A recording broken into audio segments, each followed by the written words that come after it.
The death of popular South African rapper Kenen Forbes is making rounds on the internet, so I would like to draw your attention to some insights about his death and tell you about some conspiracies surrounding his death. This is not the first time something like this is happening in South Africa. It seems like it is becoming a new normal. It was on the same South African streets that popular reggae singer Lucky Dube was shot and killed in the year 2007. Also same South African streets that DJ Somebody and his bodyguard were shot and killed by a group of unknown gunmen. The rise in gun violence in South Africa over the years is quite alarming, and if safety measures are not taken, South Africa might become the next Chicago.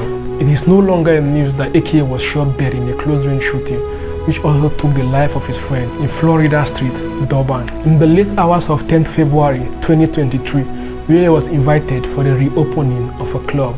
Preceding his death, AK was said to have been banned from visiting Durban by a group of bloodthirsty gangbangers who had plans to kill him after the death of his ex-girlfriend Anele Tembe sometime in 2021, whose suicide was linked to AK's careless attitudes and maltreatment toward her that she had to deal with from his own end, which made her, out of frustration, jump off the 10th floor of a building to her death.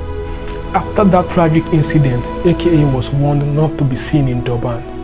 According to sources, he never went to Durban, not until he was invited for the reopening of a club, in company of his friend Tabelo Mothwani, also known as Tibbs. While AKA was on the side of a street outside of the club at about 11 p.m. after making a post on his Instagram story disclosing his location, a CCTV camera on the street captured the moment where two men, one on a white hoodie, ran towards AKA at the very close range, shot him on the head from behind, and went ahead to shoot another person said to be his friend, and took to their heels on foot after taking the shots. According to sources, he was killed in retaliation for the death of his ex-girlfriend, whose suicide was said to be his fault.